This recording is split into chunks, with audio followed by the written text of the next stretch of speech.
Good morning. Good morning. Okay? Yeah, no microphone needed. Good shout in the room. First of all, it's my first time in Linköping, so thank you for welcoming me. I've been to Sweden many times, but never to its fifth largest city, so happy to be here. Thanks for having me. The second thing is thank you for letting me give my talk in English. My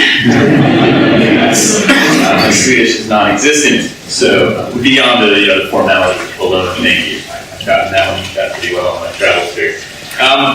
Look, we're going to spend the next 40-45 minutes or so talking, or listening to me talk about lean and lean startup really, and what the challenges are as we begin to scale it. As Thomas said, the book has been out, Lean Startup, the book has been out for 5 years, and Eric Ries being from Silicon Valley, the book being called Lean Startup, there's a lot of focus on how to take those ideas and apply them to startups. And I think what is interesting is that as you begin to scale those ideas, especially with so many organizations buying into Agile these days, and there's almost, I travel a lot, I work with a lot of different companies in different countries.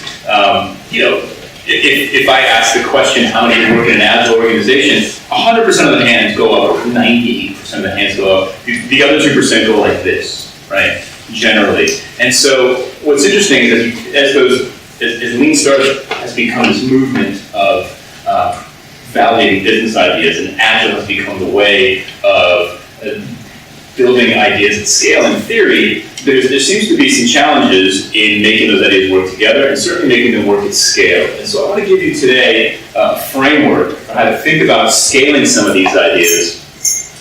Continuous learning, continuous improvement, experimentation, idea validation, agility, user centricity. As your company grows, or if you work in a big company already, how to start thinking about framing some of these challenges. When we look at this framework, or at least this concept of project, program, and portfolio. But to get started, I want to kind of reveal at least from my experience, the dirty secret of Lean Startup in general. And it's this, right? Nobody wants to buy experiments. And I learned this the hard way trying to start a consulting company that sells this kind of work. Nobody wants to buy, a guess. They want to buy an app. They want to buy a system. They want to buy a solution. They want to buy a new business. But nobody wants to spend money on an experiment. And that's true in startups, and that's true in large companies alike. And what's interesting is that those experiments that come from Lean Startup, and the value of those experiments is that they reduce risk. And if you think about the concepts behind Lean Startup, it's focused on small, iterative efforts that drive learning and help you make objective investment decisions. Right? Should we work on this? Because we don't have an infinite amount of money. Should we work on this versus that? And what's interesting is that when you take the concepts of Lean Startup and you combine them with Agile, with the cadence of Scrum, right? Agile being the philosophy, maybe Scrum, or that type of process being the actual methodology. You start to build this cadence, this cycle of continuous learning, right? You've got clear direction of when we're going to start working, when we're going to stop working, when we're going to retrospect, and along the way, you can start to build a cadence of learning into each one of those cycles. Now, what's interesting is that at the core of this continuous learning cycle is experimentation. It's building this idea that we need to run experiments and that some things won't work. And admitting to ourselves that some of those things won't work requires humility, which a lot of companies lack. Certainly a lot of leaders lack. But building an organization, a team, and a practice that adopts a humble mindset is a foundational requirement for bringing in agility, for bringing in Lean Startup, for experimentation and continuous learning. And this requires the organization, top down, to accept a position of humility, to be humble, that we may be wrong, and that's okay, so let's figure that out. Now, it's interesting. For startups, startups get this, right? By the way, everybody knows what this startup is. I want to work here. Right? The coolest office ever, right? For startups, I grew up in the 80s. That's what it's it's experiment or die, right? You know what your choices are, and you know what the consequences are of making the wrong decisions. You know who you have to do the work, and you know who you don't have to do the work. You know what you don't know, and perhaps most importantly, you know how much runway you have. So you're going to run out of time sooner or later, and you know what's going to happen if you make the wrong decisions, right? The runway is going to keep getting shorter and shorter before you go out of business. Now, at the enterprise level, it's a different story. Right? Generally, large companies are staring at large piles of money. Right? And with that scale, with the benefit of that scale, comes great responsibility because you have access to large teams. You have access to multiple disciplines. It seems like you're never going to run out of cash, so you can run forever. And if you make the wrong decisions, in many of the companies that I work in, you might get fired, maybe. But in most cases, nothing's going to happen. Right? And certainly in these situations too, at the enterprise level, because you've gotten to the point where you've got this large pile of money that you're staring at on a regular basis, you assume you know everything already. We know the market, we know the customers, we know the products. We don't have to run experiments. And so, we keep spinning towards maintaining that leadership position without accepting that we need to be more humble and more experimental in the way that we work. And yet, despite all of this, despite all this confidence and all this money, certainly where I go, if you talk to the folks who work at this company, it's nothing but lean and agile. Everybody wants to talk about lean and agile, at least in language, right? They're all the rage in the enterprise these days. You can't go into a company, certainly not in the United States and in most of Europe, and not see the lean startup on somebody's desk. Right? Some version of agile literature, and there's certainly no shortage of in-house agile coaching. Right? And every company, certainly that I need, is doing some form of agile, and it's generally using the phrase, we want to be like a startup. Right? They're not really recognizing what that actually means. They say they want to do it, but it doesn't actually mean it. And part of the challenge is that when you take these concepts, even agile specifically, but also lean and lean startup, and you stretch them to bigger companies, it starts to break. Right? These ideas work really well at scale. These ideas work on small teams relatively easily. As you start to expand 3 teams, 10 teams, 50 teams, 300 teams, these ideas begin to stretch and break because it's not ultimately how we build things here. So the question becomes why? Right? Why does that happen? Why do these ideas stretch and break as company size grows? Well, I did a little bit of scientific research. And by scientific research, I mean I asked the internet, why does lean startup break at scale? And these are just a few of the answers that I got. So these are just I asked Twitter to be specific, not the internet. A subset of the internet on Twitter. And these are just a few of the answers that I got. And I think they're worth looking at and considering these things. Because, and tell me if these sound familiar to you. But for example, we already know what we need to do. Why stop to learn? Right? Good enough doesn't get respected as a vital option to ship it. I love this one. Process. Everything has a process and 85 approvals and a mysterious they. They won't let us do it, right? Blocking anything that's not the old way. Big upfront business cases, discipline silos, valuing business need over user need, not realizing they're the same thing, and a concern about established brands. Right? Hey, we've been in business for 150 years. We can't run experiments on our customers. They'll hate us. They'll hate us for it. Does this sound familiar? Yeah, right. So this is pretty good. Scientific research worked out okay, right? And so the question then becomes, how do we move past this? Right? There's all kinds of ways to think about this and think about scaling. And I want to give you kind of a perspective on this that I think works well if you start to kind of dissect the different sets of scale and think about those specific challenges. So if we look at things at the project level, in other words, at the team level, the question becomes, how do we incorporate more learning into each project? And that's one question that we can answer. Now, As you scale that out to multiple projects, to the program level, the question becomes, how do we coordinate multiple teams, learning, discovering, delivering towards one big business goal?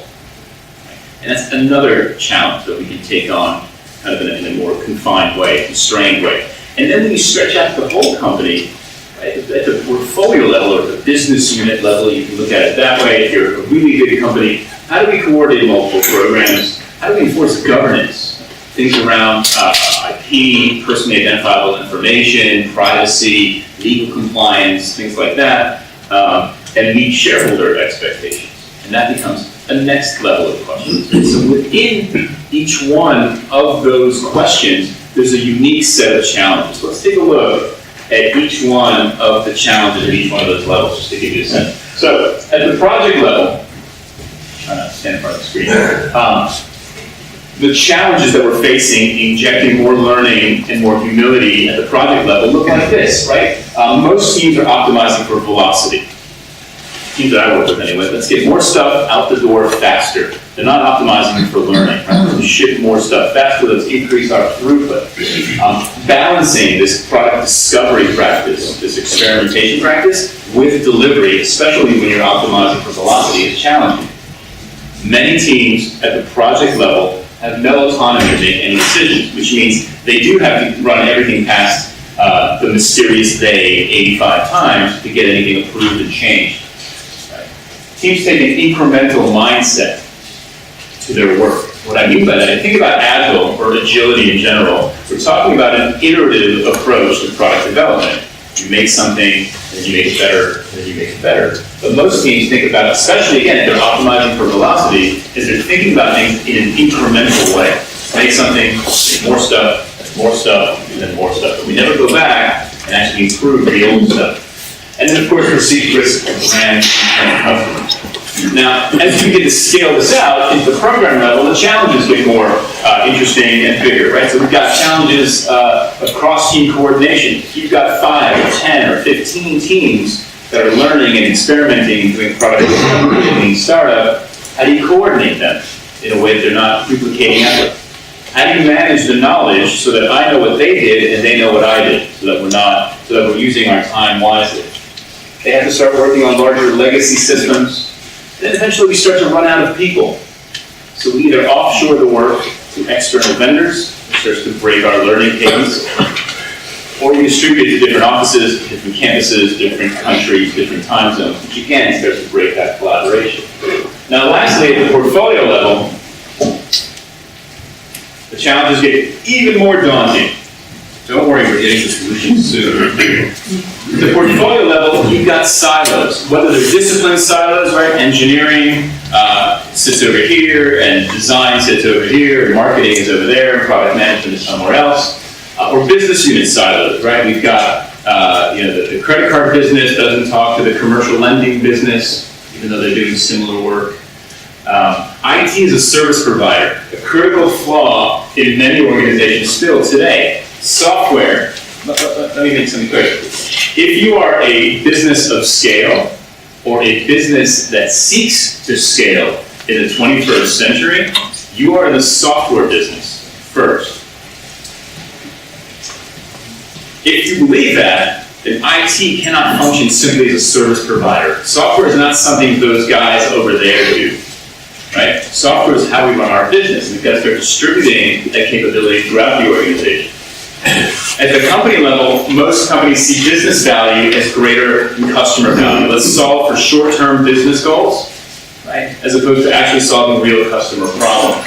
The annual planning cycles, assuming we can predict the future, so we know exactly how much money we're going to spend next year and exactly on which projects, right? Makes agility, learning, and flexibility difficult if you've got a set roadmap that you've committed to a year in advance. Incentive structures don't usually reflect learning as a corporate value. Typically, they reflect shipping software.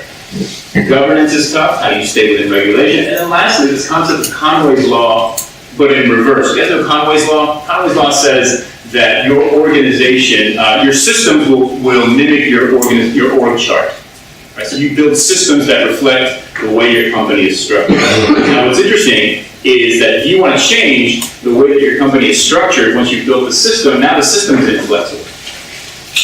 So you kind of built this catch-22 where you can't actually fix anything because either the org structure is broken or the systems that you've built don't support the new org structure.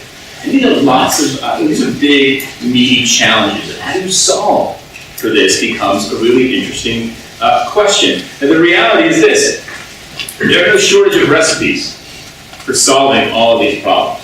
If you've ever been to any Agile conference, if you've ever been to the Agile conference in the United States, the annual one that happens in some small city somewhere in the United States every year, there are vendors upon vendors upon vendors who will sell you software and books and recipes for solving Agile at scale and Lean Startup at scale. And perhaps the most popular recipe today is this one. How many are familiar with this diagram? I love that nervous laughter. There's only about 10 or 15 of you who know this diagram, so for the rest of you who don't know what this is SAFE. SAFE stands for the Scaled Agile Framework, and it is probably the most popular recipe being sold today for Agile at scale. So how do you take Scrum, essentially, and build it at scale? And it talks to different levels of management. Now look, managers love SAFE. Do you know why? Because it's safe. It's partially true. This is why. It's because they can see themselves in the picture, right?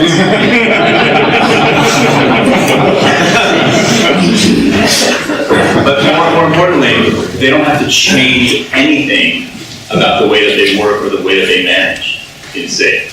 And that's why I think ultimately this becomes problematic. But the reality is that whether it's SAFE or any other recipe that you use to try to build agility at scale or Lean Startup at scale, they are all frameworks. They're starting points. They're a place to start with. And if you want to use SAFE as a starting point, that's fine, right? If you don't have any other framework to put in place, scaffolding, if you will, SAFE is fine, right? But then see how it works for your organization and evolve from there. So implement them, but don't adopt them blindly. Adjust and tweak them as necessary until they make sense for your organization, for your company. And the way that you adjust and tweak them, the way that you realize how the changes need to be made, is perhaps start to reframe how you think about scaling. Instead of putting in processes, start to think about scaling principles, right? How do you want to work, ultimately, as a team, as a company? How do you want to do business? And if you can scale those principles, the processes will follow, right? One of my favorite quotes is a culture deck that Netflix released back in 2009. If you haven't read it, look it up on SlideShare, it's fantastic. And one of the best quotes is that one up there. It says, process brings seductively strong near-term outcomes. In other words, it feels like we're going to fix everything if we just implement Agile or Lean Startup or SAFE or whatever it is. But the reality is, if you're not living specific principles, all that stuff starts to fall away. So what I'd like to do is suggest 4 principles for you to think about to scale your Lean Startup practices and your Agile practices in your company. And I'm going to give you tactics for each one of those principles that can help you start to move towards those. Okay? So here's the first principle I'd like you to think about. Customer value and business value are the same thing. If you build products that make your customers successful, if you build products that respect your customers' time, if you build products that are a delight to use, solve real problems for real people in meaningful ways, your customers will reward your business with loyalty, with repeat business, with word of mouth marketing.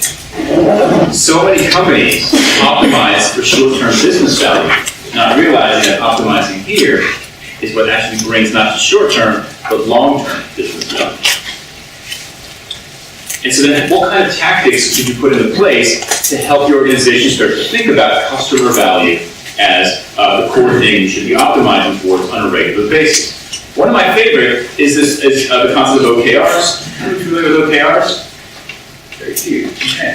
OKR stands for objectives and key results. There's a terrific short business book by Christina Whitke called Radical Focus that just came out on the topic, and I highly, highly recommend it. Now, this is an approach that's being adopted widely at Google, at LinkedIn, General Assembly, and others. And we've got two components to it. There's an objective component to it and a key result. Now, the objective component is this. It's an aspirational goal. It's a qualitative goal, and it's inspirational. Be the best e-commerce company in Sweden, right? Be the #1 fashion retailer in Europe, right? Whatever it is. It's time bound, right? You want to be the #1 fashion retailer in Europe by the end of Q2 2017. And most importantly, it's actionable by the team independently. So whatever team gets assigned this objective, they can achieve this largely on their own, if not wholly on their own, right? Because otherwise, the dependencies will slow them down. Now, the key results component of this is the part that answers the question, how will you know? If the objective is to be the #1 e-commerce platform for fashion in Europe, how will you know?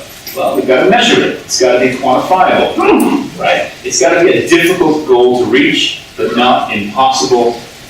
And it should cascade down. What I mean by that is that the organization sets an OKR for a quarter, or for a half year, or for a year. And then each business unit has an OKR that cascades from that will hopefully drive the organization's KRs and objectives. And so as you move down through the teams, each team's objectives reflect the overall organizational goals.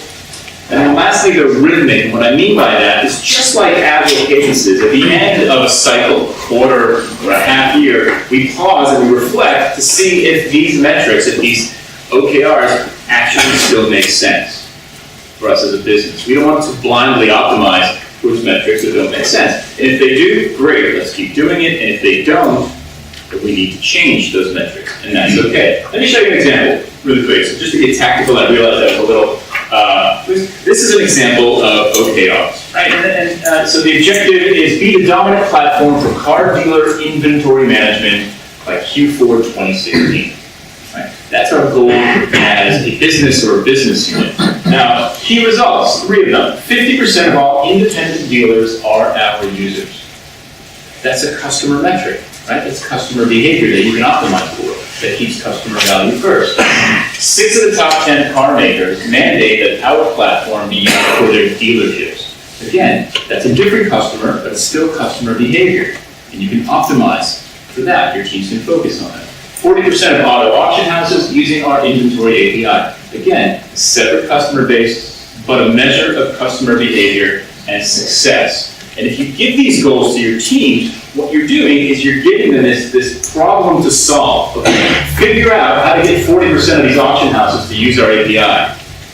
Right? You're not telling them what to build or how to implement it. They can figure that out, and they have a clear barometer for success. Now, what's interesting is that as they're collecting this information about customer behavior, they're collecting evidence. And that evidence helps you make better funding decisions as a team to determine progress, which allows you to reduce your planning cycles from a year down to shorter cycles. Let me show you what that looks like. So we have a team that's spinning towards, that's learning and validating and experimenting towards their OKR. And this could be a team, this could be a business unit, it could be a set of teams, a program of teams, right? And they're shipping some products, they're shipping some experiments, they're sensing how that's affecting customer behavior based on their KRs, and then they're responding to that, right? If the needle is moving in the right direction, they do more of that, and they optimize it, and then make it better. And if the needle is moving in the wrong direction, they stop doing that, they learn why that's not working, and then they ship again, and they send. Now, every so often, let's call it a quarter, whatever time frame makes sense for you, that team comes up in front of their stakeholders. And they say, listen, you asked us to get 40% of auction houses using our inventory API. Okay. We've gotten 18% of the auction houses. We've been working for a quarter. Here's what we've done. Here's what we've learned. And if you fund us for another quarter, here's what we'll do. And what you've done is you've now empowered your stakeholders to make an evidence-based decision about whether or not you should keep working on this. or maybe you should work on something else. And if the evidence says, you know what, hey, we hit the number, or we'll never hit the number, right? Then we can just put that team on to something else, to a new OKR. But at the heart of this is the customer. Are we changing customer behavior, and how is that helping our business? Now what's interesting is that you can take the same OKR concept, and you can apply this time horizon, this 3 horizon model to measure progress and determine how much funding to actually allocate to each one of these teams. How many are familiar with McKinsey's 3 horizons model? Very few. Good. New stuff today. Excellent. So coming out of McKinsey and Intuit made it famous, there's this concept of 3 horizons, and I'll show you how the OKRs layer into these really nicely, right, to keep the customer centered first. So McKinsey says, look, you can structure your portfolio of work into 3 horizons. Horizon 3 is your short-term horizon. This is where we make we make small bets, we invest lightly on project-level work. And the question that we're trying to answer at this level are customer-related questions, right? Is there a need? Can we find a solution that meets that need? And you can set OKRs against those questions. You can measure need, you can measure solutions that may meet those needs. If you can successfully hit those OKRs, those projects get to graduate to the second horizon, which is a midterm horizon where there's more money and more people available to do program-level work. The questions you're trying to answer there are sustainability related. Right? Is there a market that's large enough, and can we support growth? Right? Let's say this is a good idea. Right? Can we actually support this if it goes huge? Right? We've got more people here at the program level with a new set of OKRs, trying to learn that, asking those questions, experimenting, and learning whether these questions have good answers for us as a business. If they do, as measured by the KRs, right, then those projects graduate to Horizon 1. Horizon 1 is your long-term exploit horizon. This is where the most money is. This is where the most people is. This is a portfolio-level investment. And here we ask growth-related questions. Right? How do we scale? How do we continuously improve? And how do we stay competitive? All of these tactics keep the customer front and center because we're continually asking, are we changing customer behavior for the better? How do we know? If so, let's invest more. Right? But we never invest more until we get answers to those questions. And to get answers to those questions, we have to continue to experiment and learn. So that's customer value and business value being the same thing. The second principle I want you to think about is this: valuing learning over delivery.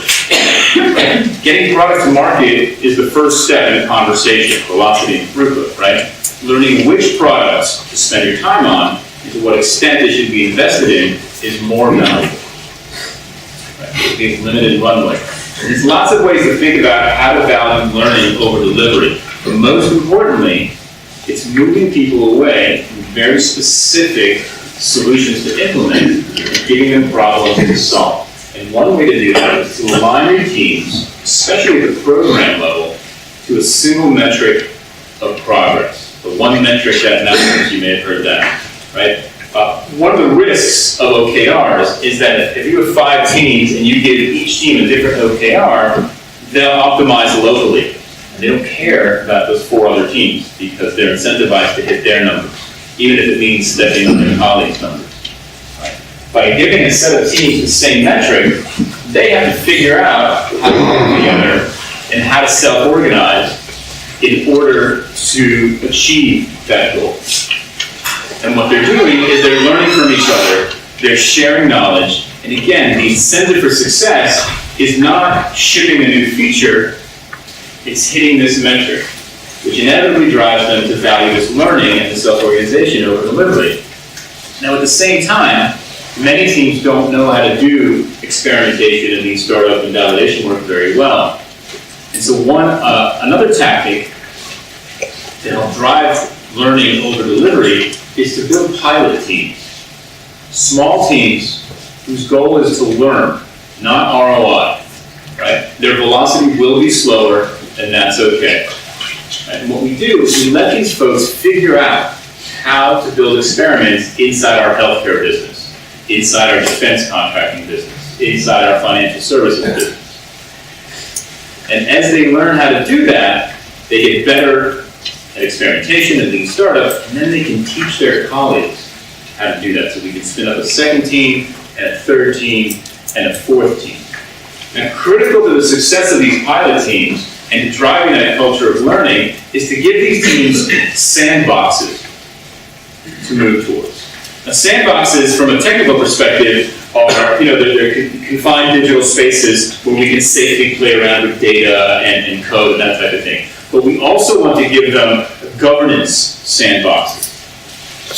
What I mean by that is, if you're concerned about tarnishing your brand by running a series of experiments, telling these teams to say, look, you can talk to 100 customers a month, a year, but you can't talk to the same customer twice in 1 year. Right? That's sandbox, right? That's a guardrail, that's a constraint. Right? You can only talk to customers if there's a salesperson with you. It's still better than nothing. Right? Something along those lines. And when you create those constraints, that's where freedom to act exists, and teams can then self-organize to figure out how to run the learning activities they need to hit their one metric that matters. And it's those constraints that drive creative experiments. I just wanted to share this because I love it. This is one of the most creative experiments I've ever seen. You guys know what's going on here in this video? So, this is a financial services company that makes credit cards. And they're testing contactless credit cards, but they have to test them on half a dozen different readers. And they can sit there all day and manually tap each one over and over and over. So instead they put it on a toy train, on a track, and it just goes past the readers, and they can sense how often it works, where it fails, why it fails. It goes around and around and around, right?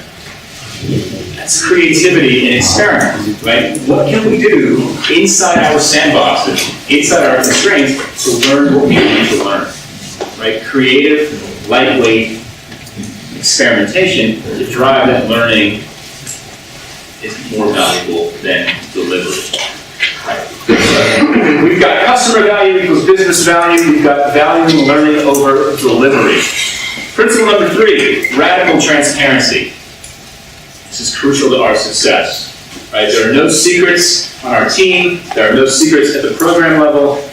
There are no secrets at the portfolio. Right? Transparent goals equals transparent success criteria. Everybody knows what they're being measured against. Everybody knows how well they're tracking towards those goals. And that breeds trust within the organization.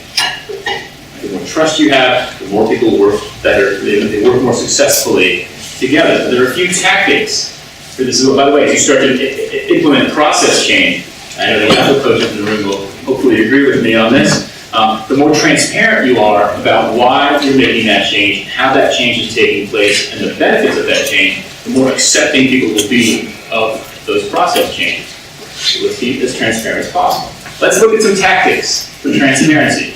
One of my favorites is rituals, believe it or not. You guys remember the Karate Kid? I told you I grew up in the 80s. This is a life-changing movie for me. Karate Kid, like Daniel-san says, hey, I want to learn karate. So he goes to see Mr. Miyagi. Miyagi-san says, you want to learn karate? Great, paint the fence. All right, I'll paint the fence. He's like, I want to learn karate. I said, okay, wax my car. Okay, I'll wax the car. But I want to learn karate. Little did he know that through these rituals of painting the fence and waxing the car, he was learning karate.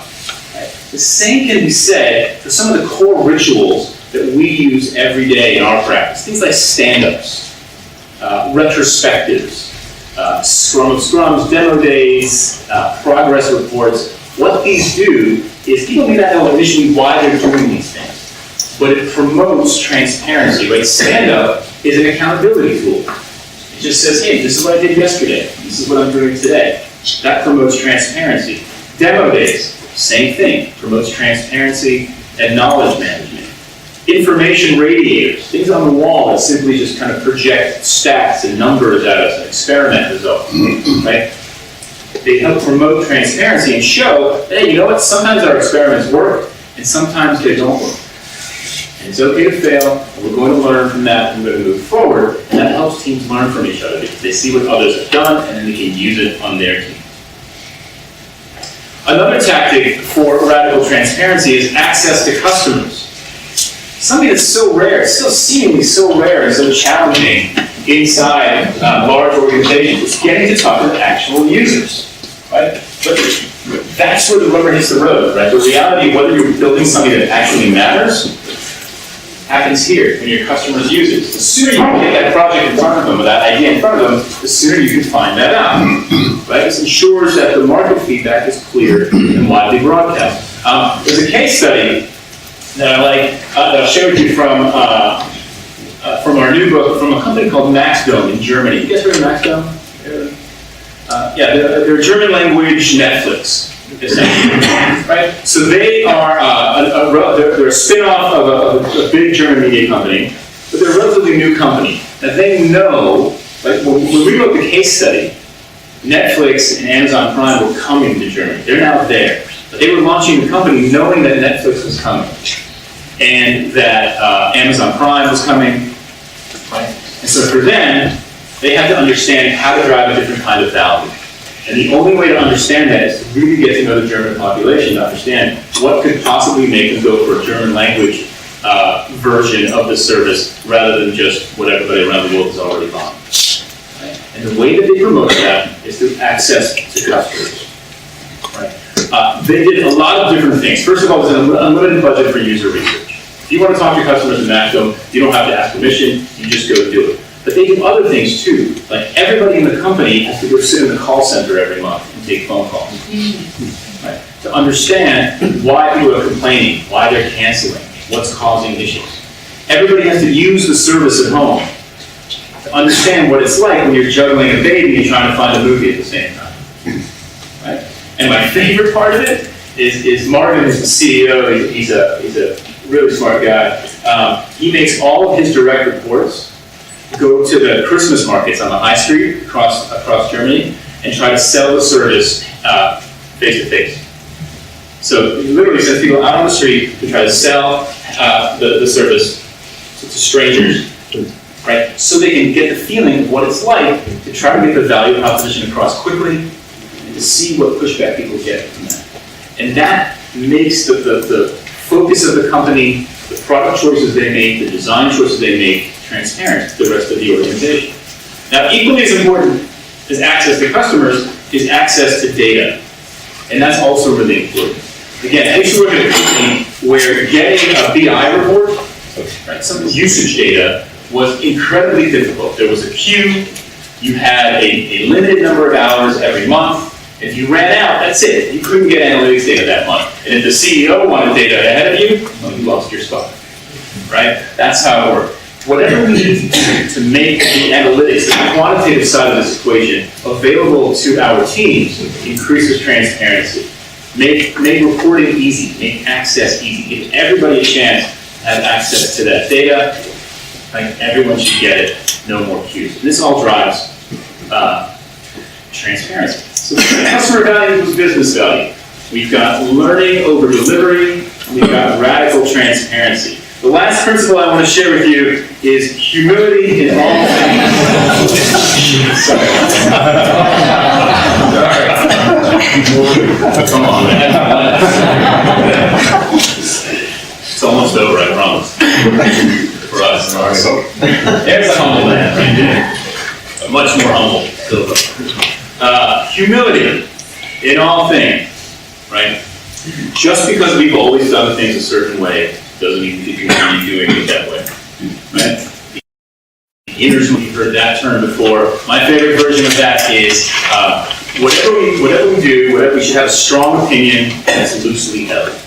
In other words, we should be opinionated about how we should work and what we should be working on and how it should be implemented. But in the face of evidence from our continuous learning process, we should be willing to change our mind. And that proves that it's okay to be wrong. Let me show you a couple of tactics on this, and then we'll wrap up. So some tactics for humility is product discovery. Right? Asking yourself, what's the most important thing you need to learn next about the project? And what's the least amount of work that you need to do to learn that? Here's one of my favorite recent stories about this. You guys notice the Amazon Echo? When they launched this project, one of the most important things that they needed to learn was, what are people going to ask the box? Right? The cylinder for data. Right? What will people ask it? And what's a good answer to that? And so what they did was they put the box in one room with a customer, and they put an engineer in another room. And the customer would ask the box questions, and the engineer would type Google queries, and then send those results back to the other room. Right? No software, no fancy code, just a simple Wizard of Oz experiment. Right? Because that's all they needed to learn at that one time. So as you start to focus on driving towards those outcomes and experimentation, the question becomes, what do we need to learn? And what's the easiest way, the cheapest way, the fastest way for us to learn that? Do we need to actually write any code or build anything? And in most cases, you don't have to actually do that. Another thing to think about is if you think about humility in your organization at the portfolio level is don't offshore development. That's pretty much it. I don't really have a stronger point here. Right? You break the collaboration, you break the learning, you break the cadence, you actually break the velocity here. So just because you've always done it, I would say take a hard look and see if you're actually gaining value from that. Because if you're trying to build a culture of continuous improvement and learning, offshoring your development breaks that cycle. Right? It's just simply the vendor that you hire offshore is working towards a different incentive. They're do something else. Another tactic for humility is to get support from broader disciplines. We've talked a lot about technology and design and product management, but you need support to get things done from legal, from compliance, from brand, from IT. And so something to think about is what we like to call the orbital model for support. Again, to bring this humility of the real world to your project, right? I work at this bank in the United States, and this project that they just worked on was a highly experimental thing, and it failed. And we were talking to the different people who worked on this project. The team was super excited, and they're like, well, why did they shut us down? And then we talked to the lawyer who was intermittently advising this team. And she said, we shut you down because what you're doing is illegal. They're like, but you're not listening to me. Right? What you're doing is illegal. Right? And so they didn't want to hear it because, they were kind of lean started in the enterprise team. But the reality is, if they had built this model around it, which essentially says, look, there's a core team, and they're deploying, and they're delivering, and they're learning, and they're iterating. Right? Every now and again, they need support from legal, from brand, from IT, from marketing. Let's give them a small amount of support every week, every month, whatever it is. This way, they always know that they're being legal and brand compliant and whatever it is, and we know what they're doing, so we can prepare our work for that. Right? So that we've always got support from the external disciplines. A couple more thoughts on humility. Again, kind of at the portfolio level, this is really where humility really has to resonate. I want you to think about your staffing model. And I want you to think about job titles that have always been there. And I want you to think about if they're still relevant in an agile 2016 software-driven world. I'm going to say a few job titles that maybe we don't need anymore. Maybe there's a way to transition forward. Project manager. Scrum Master, eventually. Business Analyst, maybe, right? Are these roles that add value in your organization, or do they add process and bloat? I think it varies from organization to organization, but I think that you'll see that as you spin up more self-organized, agile teams that are managing themselves towards outcomes, some of those roles become redundant and unnecessary. The last look for humility is this. Look at your tech stack. You start to think about, are you empowered to do the kind of continuous learning that we talked about here all morning? And what this really boils down to is making delivery a non-event. That's our goal. And what we're talking about is DevOps. Right? Are you moving your organization towards integration and continuous deployment?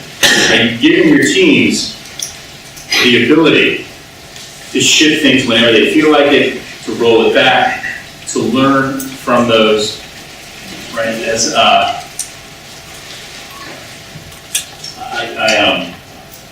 I borrowed the next slides from my friend Bill Scott, who works at PayPal. Essentially, our goal is to move away from this concept of release train that only happens so often, and more like a release light ray, right? Like if you miss this one, there's another one in 5 minutes, and there's another one in 5 minutes. Our goal is to make delivery a non-event so that folks feel comfortable shipping, sensing, and responding to whether or not what they're working on makes sense, and to modernize the tech stack so that prototyping becomes a first-class citizen of that tech stack. So if the prototype works, we can move to production rather quickly. And again, this is a way, something to think about at the portfolio level is how are we empowering our teams to do development. All right, look, at the end of the day, this is a top-down effort. Right? This is something that needs to be embraced from the top of the organization down. There have to be incentives put in place. There have to be team structures put in place. Your teams generally already want to work this way. They need that executive support. And so if I can give you one last tip before I wrap up, it's this, right? What I mean by this term is, and this has been the most successful tactic in my career, by the way, is find the person in the organization that already believes this and has enough political clout to carve out a space for you to try this way of working. Right? That's the shit umbrella, that's what I'm talking about. That person will shield you from the organizational crap that would normally kill an effort like this. Right? Seek them out, seek out that champion, use them to help create these environments, and then be very transparent about the work that you're doing in here to help begin some of those pilot efforts. Okay? So to summarize, lean principles that work at any scale, project, program, and portfolio, customer value and business value are actually the same thing.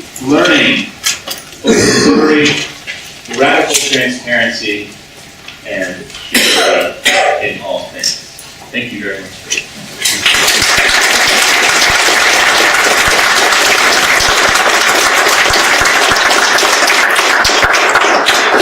Thank you very much, Jeff. Thank you. We have time for a couple of questions. Great. And maybe even discussions, I don't know. Yeah, any questions?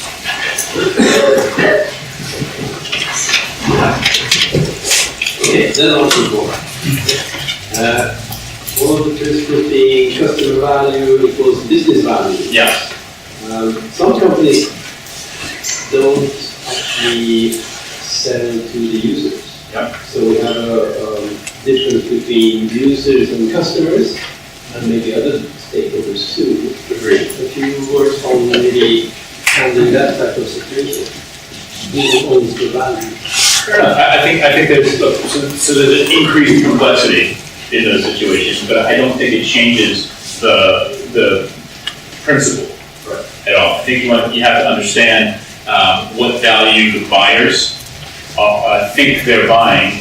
And what we've often done in those situations is we've gone and done the customer development, the experimentation work with the end users, and then brought back that data to the buyers and said, look, in this situation, when we tried things this way, task efficiency has gone up, student grades has gone up, right?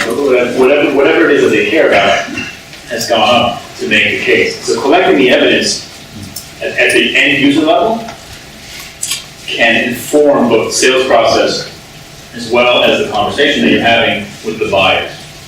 So ultimately, they want to be successful as well, and I think that is where this continues to be powerful. It's just you have to do the customer development at two separate levels. You have to do it at the buyer level to get a sense of what they need and what's important to them, and then prove that to them with feedback from the end users. That's the way we mess with that. More questions? Oh, the audience meeting. Fair enough. There's one right here. There we go. If you can't find your shit umbrella, Yes.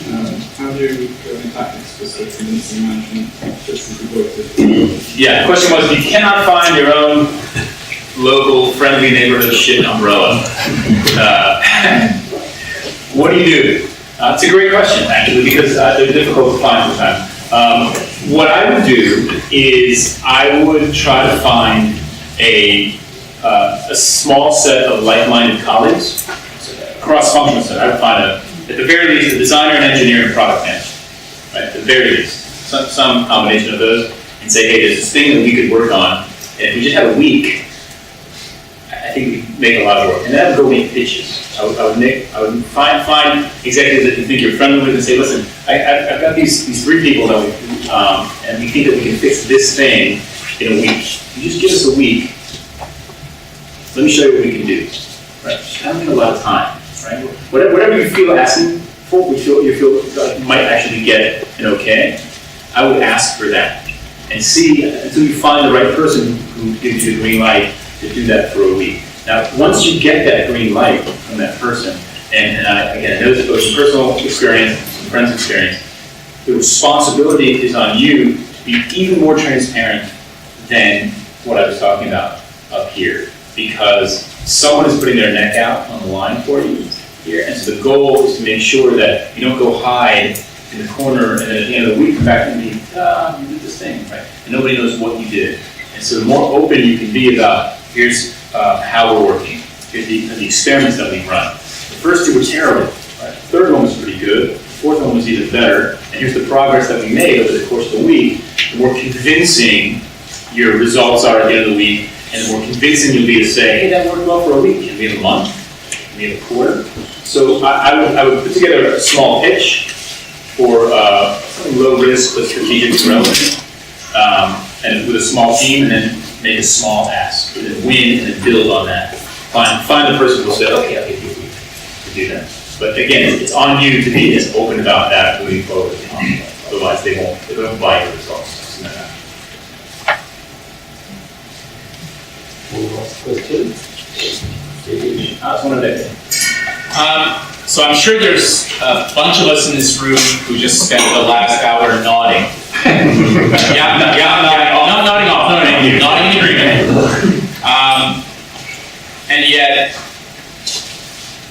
so many companies just don't do this stuff. And the thing that keeps me awake at night is, why the hell not? Yeah. So what's one big yes you have for why most companies, more than 4 people, just don't get this and don't do it? Incentives. That's why. It's not what they get paid to do. Right? That's really where this ends up. Again, this big bank that I've been working with in the US, they're all about Agile. This initiative called Agile Everywhere. All 40,000 employees are going, whether they work in HR or tech, are going to be Agile. That's great. Their performance management system, the thing that they evaluate people with on an annual basis, celebrates individual heroism, individual contribution, individual success, right? None of the Agile philosophy, none of the collaboration of the team spirit or the outcome. And so you can say the words, you can teach the trainings, you can hire the coaches, you can teach the workshops, that's what I do there. But at the end of the day, I get paid to ship a feature, I'm going to optimize for that. And that, to me, I think that's where this breaks down, is because of the incentive structure. And the good news is that that's the same answer I get almost every time I ask this question. And the bad news is, that's the same answer I get. Right. Yeah, exactly. So that's the next thing that needs to be fixed, is to incentivize people differently. And again, you don't have to change 40,000 people to test that out. Right. You can take a team or a small business unit and say, for the next quarter you guys are incentivized based on outcomes. See what happens. An experiment. Again, one question, excellent answer to that question. Thank you very much for that.